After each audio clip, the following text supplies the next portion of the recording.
اور جب وہ واپس آئے اپنی زوجہ سے کہا میں شہادت کے لیے جا رہا ہوں، آقا حسین نے مجھے جنت میں میرا مقام دکھا دیا ہے اور میں آقا کے ساتھ جا رہا ہوں۔ اور شہدائے کربلا میں سب سے برے بزرگ شہید جناب جان تھے، جن کی عمر 95 برس تھی۔ حضرت ابوذر نے جناب جان کو آزاد کیا، پھر وہ رسول اللہ صلی اللہ علیہ وسلم کے پاس آئے۔ بعد رسول اللہ صلی اللہ علیہ وسلم امام علی علیہ السلام کے پاس سے لے کر امام حسین علیہ السلام تک غلامی کی۔ نعرہ تکبیر، اللہ اکبر، نعرہ رسالت، نعرہ حیدری، نعرہ حیدری، محمد و آل محمد لنکار صلوات۔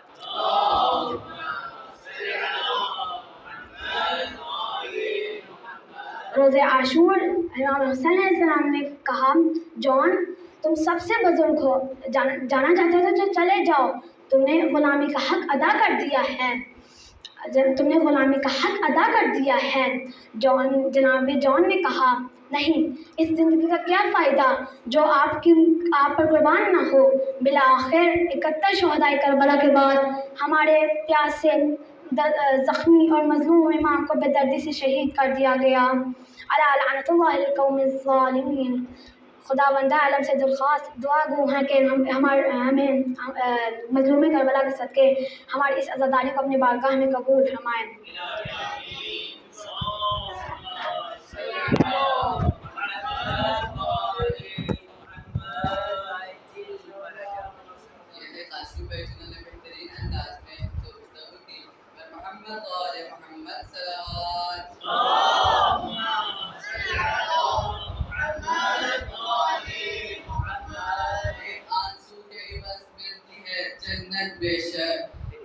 ایک آنسو کے عوض ملتی ہے جنت بے شک، شرط یہ بھی ہے کہ صاحب کردار بنو۔ پر محمد و آل محمد صلوات۔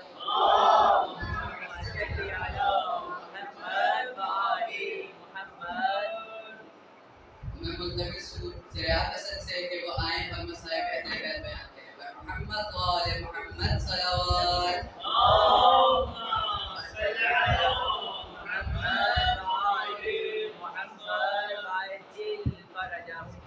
نعرہ تکبیر، نعرہ تکبیر، نعرہ رسالت، نعرہ رسالت، نعرہ حیدری، نعرہ حیدری،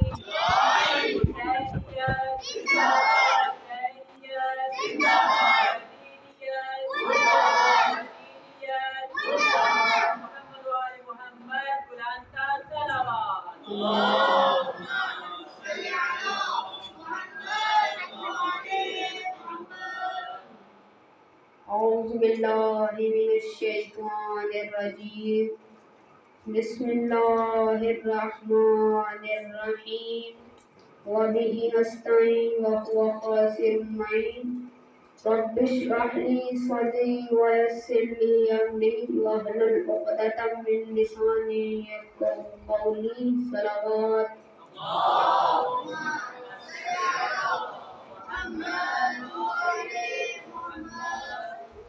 آج ہم اس شہزادے کا ذکر کرنے جا رہے ہیں جس کے لاشے کو گھوڑوں نے پامال کر دیا۔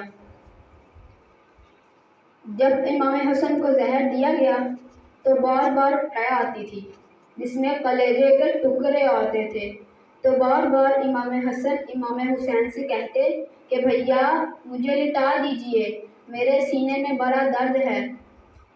تو آپ نے دیکھا ہوگا نا کہ چھوٹے بچوں کی عادت ہوتی ہے کہ وہ فوراً اپنے باپ کے گلے سے لپٹ جاتے ہیں۔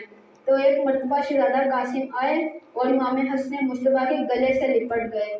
بی بی ام فرما آئی اور کہا قاسم بابا کے سینے میں بڑی تکلیف ہے، ان کے سینے سے اتر جاؤ۔ تو امام حسن مصطفیٰ نے کہا ام فروا اس کو میرے سینے سے لپٹے رہنے دو، جب یہ میرے سینے سے لپٹتا ہے تو مجھے سکون ملتا ہے۔ شاید اس وقت مولا کی نظروں میں میدان کربلا ہو جس کے ایک لاشے کے اوپر سے گھوڑے گزر رہے ہوں۔ بر محمد و آل محمد صلوات۔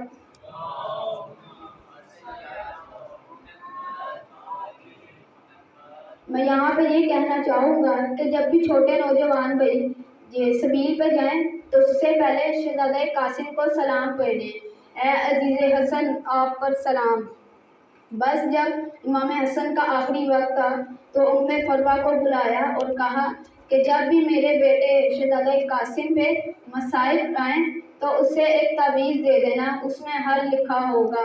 بس اب روز عاشور آیا اور امام حسین کربلا کی جانب چلے تو بی بی فروا نے کہا کہ امام حسین آپ کے بھائی امام حسن سے میں نے ایک وعدہ کیا تھا کہ جب بھی آپ کربلا جائیں گے تو میں امام شہزادہ قاسم کو اور خود ساتھ جاؤں گی۔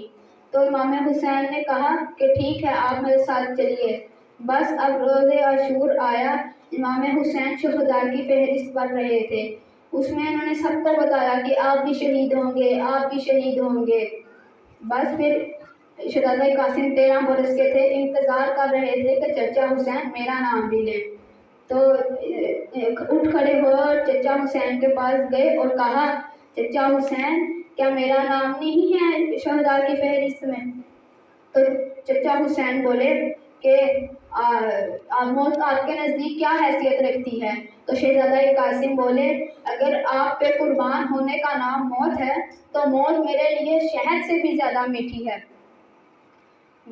تو مولا حسین نے فرمایا کہ ٹھیک ہے آپ کا نام اور چشمہ علی اصغر کا نام بھی شہداء کی فہرست میں ہے۔ آپ کو پتا ہے کہ غیرت ہاشمی تھی، امام حسن مصطفیٰ کا خون تھا۔ شہزادہ قاسم کی آنکھوں میں آنسو آ گئے اور کہا کہ فوج اشیاء خیموں میں چلی جائے گی۔ امام حسین نے کہا نہیں، میں علی اصغر کو خود اپنے ہاتھوں پہ لے کے جاؤں گا۔ بآواز بلند تر صلوات۔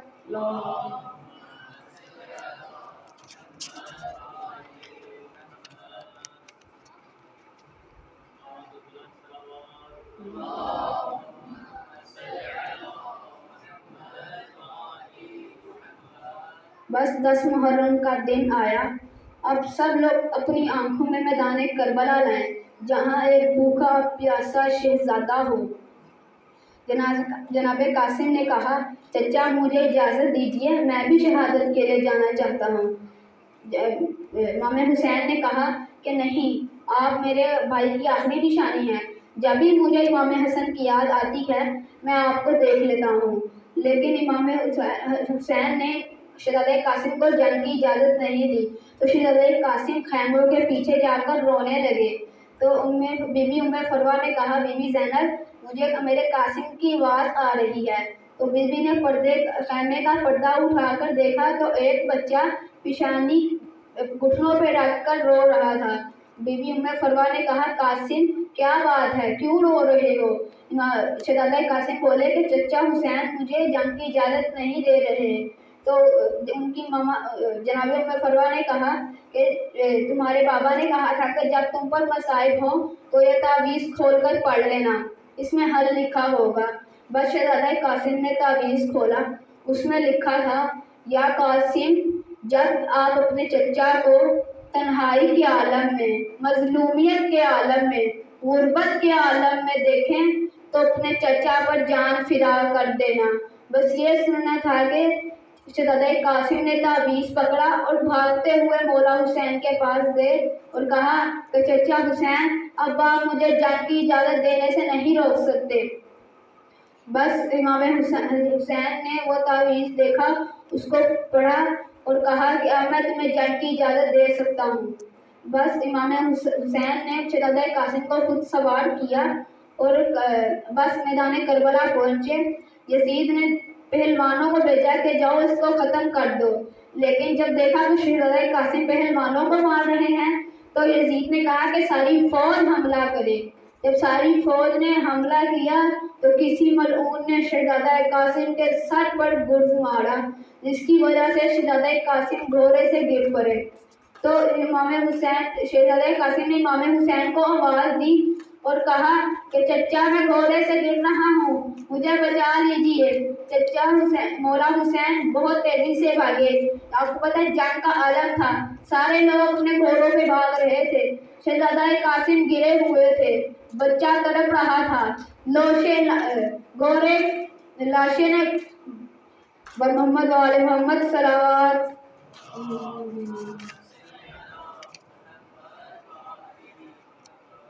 آپ کو پتا ہے نا کہ جب گھوڑے کے امام حسین نے شہزادہ قاسم نے زرہ بھی نہیں پہنی تھی, تو جب گھوڑے ان کے اوپر سے گزرے تو ان کا لاشا پامال ہو گیا.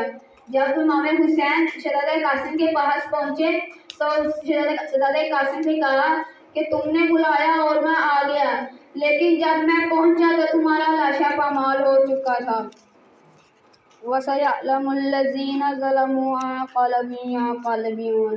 ماتم حسین.